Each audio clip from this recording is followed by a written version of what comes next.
Well, here we are. It's Farmer v Starmer today, isn't it? And it's quite strong. You know, this happened under Blair. Over 400,000 people marched on the countryside march. That was to do with hunting specifically. But Blair didn't need to worry about that. The Labour government today needs to worry about this just because of the sheer number of seats that it's got in rural areas. And I think these people feel not just on IHT, they feel when it comes to rewilding, when it comes to nitrates policy, when it comes to, solar farms, it feels like their way of life is under attack, and they're asking why. And frankly, there is no good reason. Is it anti-British? What the government are doing? Well, I'll tell you something. It's really interesting. All over the world, people say about our country, what amazing countryside you've got, what a beautiful landscape you've got. That's because of these families who in many cases have been doing it for hundreds of years for very little money by modern standards, and they should be supported, not attacked. And this is the Duke I'm of the Rutland. Duke of Rutland from Beaver Castle in Leicestershire. I won't say unsustainable. I think that would be possibly be going too far, but some farmers, especially hill farmers in Derbyshire, Yorkshire, Wales, Scotland, will go under. And then who knows what happens. The big boys like Dyson come along, possibly sweep it up, or who knows is the answer. It's all very difficult. May I ask you about red tape? Well, we're protecting the countryside. The red tape it's a real problem for us. And, we are conservationists. We're not just farmers. And, we get the deference of the natural Englands. We have all these bridges to cross.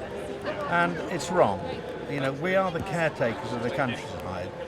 And I just find that, all this, it's not just about taxation.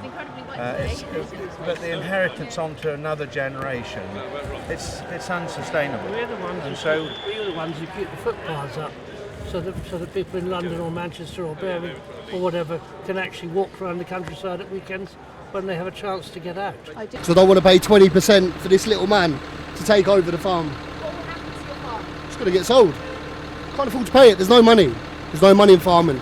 It's hard enough as it is. You have to sell this, say. Sell everything. You'd have to sell everything. You can't pay 20%. There's not 20% in it.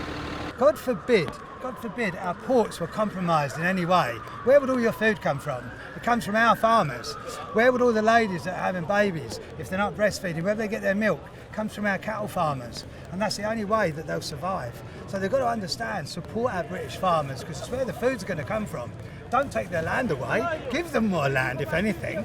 I represent 1,500 farmers, and I recognise the narrative out of number 10 is not the truth. The truth is, 440 of the 1,500 farmers will be directly affected by this, and many of them, including the 4 case studies I looked at last night, are living on less than the minimum wage. And that doesn't include hundreds of tenant farmers who are indirectly affected by this, because a kind of a whole restructuring of businesses following this kind of announcement, it just leads to eviction. So the consequences are that the poorest farmers will be hit by this, the wealthiest will just find a way around it, because they always do.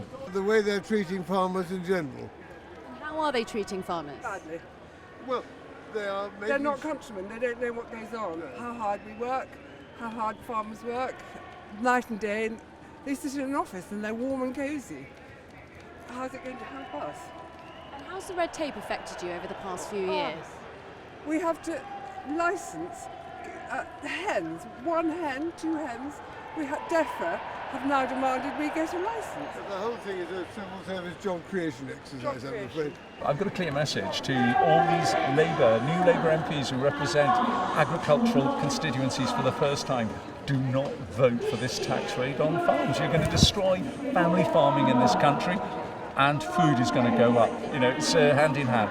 And so, it was only a few months ago last year when Keir Starmer addressed the NFU conference and said, losing a family farm, you lose it forever. And he was standing shoulder to shoulder with farmers before he became Prime Minister. He now needs to do that as he is Prime Minister. He's just turned on them. If you're saying to that farmer, and that 350-acre farm will be worth 8 to 10 million, possibly, with all the capital you've got invested.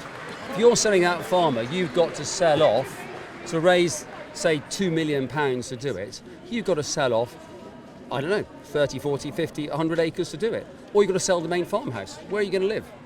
How is that family farm going to survive? People want cheap food. We've got cheap food because we are very, very efficient as farmers. There's no doubt about it. When I was at college all those years ago, wheat in the 80s peaked at £160 a tonne. In the 1980s, it then went down to £80 a tonne. It's now at about £180 a tonne. 40 years later. Of course it doesn't. I mean, food is some of the cheapest food we have in the ever we've enjoyed. What would happen if inheritance tax was applied to some farms? What would happen to those farms? They'll lose the land. As we said, Rachel Reeves will end up with all the land, and what she'll do with it, she'll probably build on it. If she builds on it, where's the food going to come from?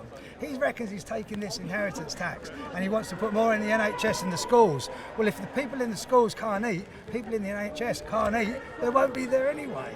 So without the farms, people won't eat.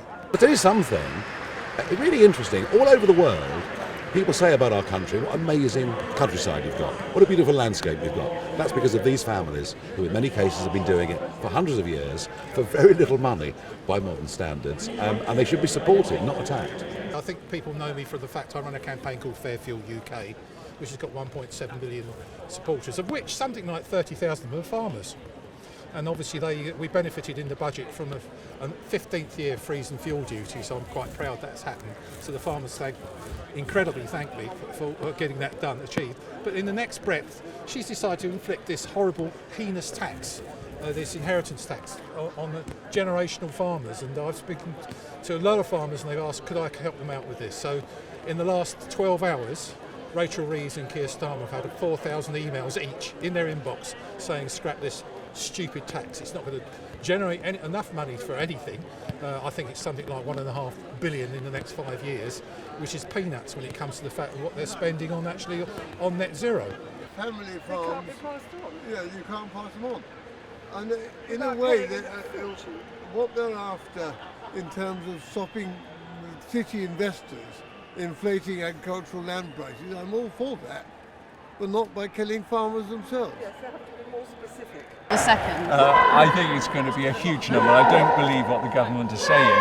What you find with farmers is that, just hear the enthusiasm. They're fighting for their lives and their industry and their livelihoods. What you find is that farmers tend to be very asset rich, but they haven't got a lot of liquid money at all. And so what you're going to find is that when a farmer dies, they're going to have to sell the farm to raise the funds. I mean, the government almost recognise that there's something special about farming because they're saying that the tax rate would be 20%, not 40%. Why are they introducing it at all? They know it's going to do damage to farmers in this